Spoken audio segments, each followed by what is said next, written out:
Alemanha, Bélgica e Cuba. Isso. Se você fizer um parâmetro entre o que você viu no meio espírita nesses países, porque aqui nós estamos na pátria do Evangelho, então existe um anseio muito grande, um crescimento muito grande, e pegando pelos alicerces espíritas, vamos assim dizer, pela parte da ciência, da religião e da filosofia, o brasileiro ele prega mesmo a parte religiosa. Ok. Né? A Gênese provavelmente deve ser o livro menos lido aí de Kardec. Né? Em si mesmo se lido, não compreendido. Exatamente. E na Europa e em Cuba, o que você viu também é mais ligado à religião ou a coisa lá funciona um pouco diferente? O que acontece, né? O Espiritismo, desde que Emmanuel, né, colocou aquele triângulo de forças, a gente começa a fazer raciocínios em torno disso. O Espiritismo tem 3 aspectos, né? Na realidade, aí é a nossa opinião, e quando a gente faz as palestras ou as aulas, a gente tenta imprimir esse tipo de pensamento, o Espiritismo ele está acima de tudo. Só que o Espiritismo, para ele se consagrar, para ele ter força, para ele ter vigor, se ele quiser provar alguma coisa, ele usa a conquista da ciência. Então, naquele momento, ele vai ter um viés científico. Né? Se ele precisa trabalhar valores morais, éticos, né, da alma, ele se utiliza das conquistas religiosas. E se ele tiver que levantar os porquês, fazer as pessoas refletir, ele usa a filosofia. Então veja, a nossa doutrina, que até hoje não foi compreendida, né, ela está acima inclusive desses aspectos. Certo. Aí de novo entra aquilo que eu falei da questão da prioridade. Né? Hoje o planeta atravessa uma situação onde nós precisamos da religião. Então se a gente for utilizar o Espiritismo, a gente acaba utilizando o viés religioso. Mas nada impede que centros, né, ou segmentos do Espiritismo, como a AME, por exemplo, façam estudos aprofundados da pineal, né, do ectoplasma, né, para entender que aquilo que a gente estudava lá no nosso tempo, meu tempo de colégio, de ginasial, ciências, né, que era citologia, onde a gente estudava o circuito de Krebs, fazia um mapa, né, do circuito de Krebs. Hoje a gente percebe a importância disso num passe. Então, puxa vida, né? Ai, que legal. Então você tem, em algum momento, né, parar com a pieguice de, olha, você não precisa aprender técnicas de passe, não, basta o amor. É verdade. Então, em primeiro lugar, vamos definir aqui o que é amor. A gente vai ficar filosofando, se fizer lugar esse estudo por um mês, vai ficar um mês aqui e vai sair por essa porta sem conclusão do que é o amor. Até porque é um sentimento e a coisa que a gente mais dificuldade tem é de expressar sentimento. A gente vive, né, na superfície animal das 5 sensações físicas. Né? Então a gente fica de impressão, de sensação e de emoção. E o brasileiro chega pelo sentimento, né? Pelo problema no sentimento ele chega na religião. Né? Pelo problema no comportamento, Comportamento. que lhe dá péssimas sensações de realidade. E aí ele se aproxima da verdade, mas sempre ali, buscando o imediatismo. A plateia que nos visita é uma plateia desorientada. Então, se nós como casa, né, como organização, estivermos dando bússolas para eles, a gente orienta. Mas também a gente cai na mesma coisa, aí entra o viés religioso de ter adeptos. E a gente acaba querendo que eles se transformem em espíritas. Quando na realidade a gente deveria socorrer o ser humano, deixá-lo de pé, autônomo, para ele escolher o próximo passo dele. Então, se ele quiser voltar para o catolicismo, que seja o melhor católico desse planeta. Se ele quiser voltar para a Umbanda, que seja o melhor umbandista. Ou seja, nós não estamos atrás de prosélitos, né? Nós estamos atrás de ventilar uma ideia que, como bandeira, em algum momento vai cair também. Porque se o Espiritismo é terceira revelação, é porque existiram 2 outras. E existirão uma quarta, uma quinta, uma sexta. Então, se a gente também fechar a questão em torno da filosofia da ciência e da religião, ou do espiritismo como algo, né, definitivo, num plano relativo, nós dançamos. Agora, vamos jogar isso na sua pergunta para a realidade exterior. Na Bélgica e na Alemanha, nas vezes em que fomos lá, a gente falou para brasileiros. Casados com alemãos, né, casados com belgas, né, mas a gente falou para aquele povo. Muitas vezes a gente fazia um evangelho e tinha um tradutor quando, né, alguém ali falava ou alemão ou francês. Né? Então você fica ainda como se estivesse em casa. Você não consegue, e a necessidade deles por estarem há 10, 15, 30 anos num país estrangeiro, a hora de ver uma equipe de brasileiros ali é tão gostosa, né, que você se sente em casa. Então não dá para você fazer uma análise, né? Olha, o Brasil é a terra do Evangelho, portanto o Espiritismo lá tem um viés religioso, e você percebe isso na Alemanha. Ou a Alemanha, por ser um país de primeiro mundo, ela tem um viés mais científico. Não. Tanto é que a Alemanha é predominantemente católica. Né? Tanto é que o luterismo é muito forte. Rudolf Steiner criou escolas, né, da antroposofia. Então essa miscelânea toda que é a Alemanha, né, tem vários viés diferenciados. Né? O esoterismo também é forte. Então não dá para você dizer que o Espiritismo está avançando. Qual seria a nossa contribuição? Escola iniciática. Por que escola iniciática? Porque ela fala para o espírito, ela fala para o indivíduo.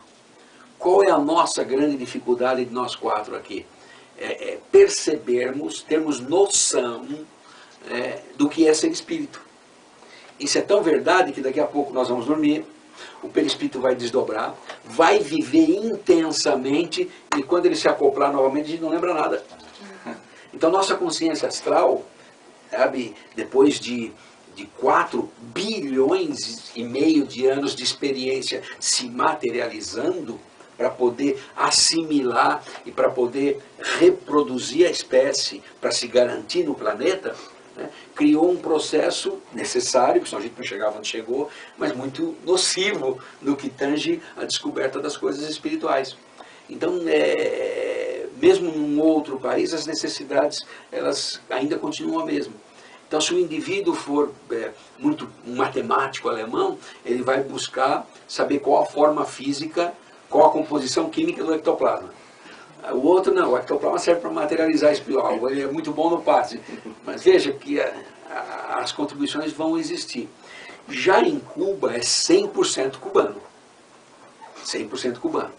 É um povo que ficou mais de 50 anos absolutamente numa ilha mesmo, em todos os sentidos, né, isolado do mundo.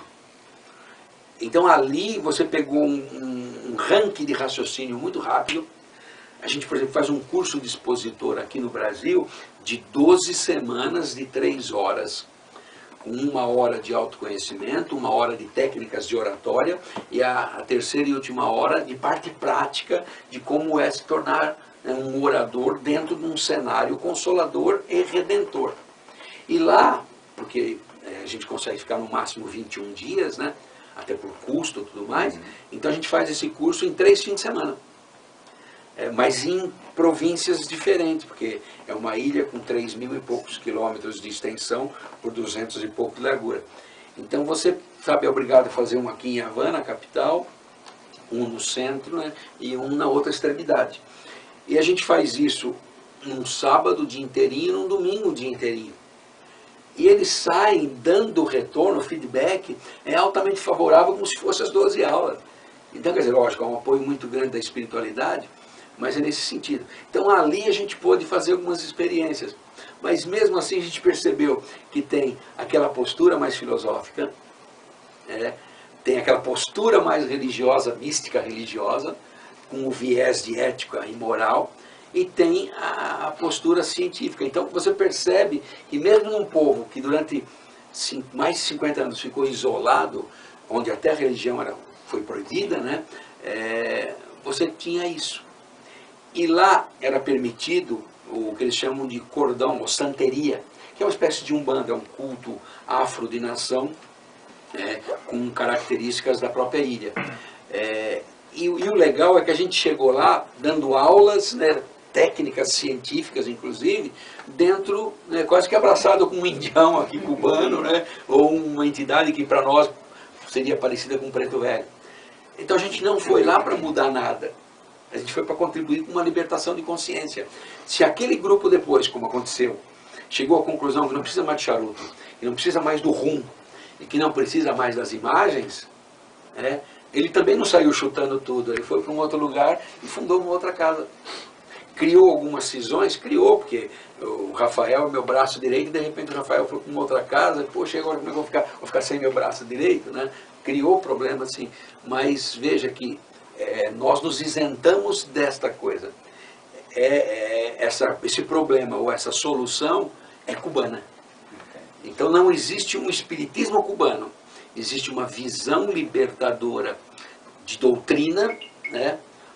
Onde eles agora, o que vai acontecer nós não sabemos, não dominamos isso. Mas a gente não foi lá para implantar o espiritismo. Atendeu uma necessidade. Atendeu uma necessidade bem particular, né? Em conexão com o plano espiritual. Obviamente que Ismael daqui se conectou com um mentor deles lá, e vamos fazer alguma coisa. E olha que interessante, não temos nada contra a palestra, até porque nós as fazemos também. Mas a palestra, ela é uma coisa com começo, meio e fim. Ela não tem uma solução de continuidade. E a palestra pode brilhar tanto que ofusca. Então você faz uma palestra de sucesso, vocês dois saem comentando, puxa, como esse cara fala bem, né? O que ele falou bem? Ah, não me lembro, mas ele fala bem. Né? Então esse é a palestra. Né? E nós tivemos mensagem de entidades que vieram para nos atacar, que a gente socorreu, que ela falou, enquanto o espiritismo era de blá blá blá, nós não mexemos com vocês. Como agora vocês vieram com esse negócio de escola, aí a gente vai atacar. Então, quer dizer, a escola é libertadora, porque ela tem um viés formativo. Né? Você tem, como a gente fala, o sistema S de educação, igual do Senac e do Senai, que é escola para aprendizes. Qual a diferença de aprendiz e aluno? O aluno é esse modelo que a gente conhece aí. Você é professor, então às vezes você nem concorde muito com o currículo que você tem lá. Mas é a consciência bancária que o Paulo Freire falava, né? Você deposita na cabeça do seu aluno para tirar numa prova. E tirar o quê? Capacidade mnemônica, porque você nem sabe se ele aprendeu, você não tem uma garantia que ele aprendeu. Exatamente. Ao passo que a educação é S, e essa educação do Evangelho é uma educação de quem faz. Então você implanta coisas bem banais, né? Como a oração para dormir e para levantar, no mínimo. Você faz isso com uma conotação mística e incomodativa. Num primeiro momento, porque você é aprendiz, você vai fazer até meio por obrigação. Mas como diz Emmanuel, se você quer ser espontâneo em alguma coisa, seja disciplinado primeiro. Então você não vai deitar, você vai sentar, né? Você vai levar lá teu copo d'água, mas sabendo o porquê, não é uma mística só, né? Claro. Não vai espargir água em você depois, né? Ou nos cantos da casa. Então você explica tudo isso, mas faz com que o indivíduo crie um espaço astral. Então aí você consegue estabelecer a educação. Então você deu para o indivíduo uma razão de por que orar, no mínimo para dormir, para levantar. Aí você implanta o Evangelho no lar. No mínimo um dia por semana, mas não está escrito em lugar nenhum que não possa ser todos os dias. Exatamente. Ok? Então no mínimo um dia por semana. E aí você passa não a cobrá-lo, mas a aferir o quanto de compromisso ele tem com essas práticas que você implantou. Como você vai fazer essa avaliação? Varia de casa para casa, de gente para dirigente, mas você tem parâmetros. Então é isso que a gente foi lá implantar em Cuba, né? É isso que já é feito com sucesso na Europa, né? Agora, por incrível que pareça, o grande inimigo é o fogo amigo. É o palestrante espírita que vai lá e fala, não, gente, o espiritismo só precisa de amor. Escola é bobagem. Entende? Os livros estão aí, a gente precisa buscar nele, mas o importante são as obras básicas. Né? Sabe? Tem muita bobagem aí, não tem. Aí você coloca lá música para as pessoas cantarem, o jovem gosta de cantar, você põe música, não, o espiritismo não precisa de música. Aí você vê as obras de André Luiz, todas elas têm música no fim, no meio, no começo, no meio e no fim. Então, quer dizer, virou uma coisa assim de doutrina, né? E não, de doutrinação, e não de meio. Então é isso, sabe? O espiritismo fora do Brasil, ele é acanhado, muito acanhado. Na França, por exemplo, não tem uma única casa que atue nesses moldes, como a casa de vocês, como as casas que a gente vai, né? Então tem estudos espíritas, lógico que tem. Tem manifestações espirituais? Tem. Mas esse cunho, como o espiritismo atingiu aqui no Brasil, infelizmente são poucas. Esforços individuais de brasileiros. Então a gente está num projeto que a gente chamou agora, batizou de Projeto Paulo de Tarso, né? A gente está buscando abrir casas em todos os lugares. Então, por exemplo, você conhece um amigo seu que era dessa casa e que ele foi, porque a empresa transferiu ele lá para a Bélgica, não importa se 6 meses ou uma transferência definitiva, a gente vai investir nesse cara. Então, investir para ele abrir um evangelho no lar, que ele convide de preferência os estrangeiros, que ele explique o que é aquilo. Quando o evangelho estiver lá com 12 pessoas, 10, 12 pessoas, você entra com um programa chamando Entendendo o Espiritismo, que é uma vitrine onde você só expõe os artigos ali principal do Espiritismo. Feita essa vitrine, você implanta já um conhecimento mais aprofundado. Se essas pessoas, até porque tem tarefas para isso, que senão não reencarnaria, né? Então, se essas pessoas cumpriram essa tarefa, a coisa começa a funcionar. Então, a gente já está tendo coisas interessantes. Aquilo que o Kardec fez de abrir as sessões no Lares, e a inteligência que ele teve depois de abrir a sociedade de estudo parisiense, porque a sociedade daquela época era muito fechada, e se o espiritismo ficasse só dentro dos lares, ele sumiria, ele ganharia uma conotação familiar, social, familiar, né? Então ele abriu uma casa. Mas hoje nós estamos num processo inverso.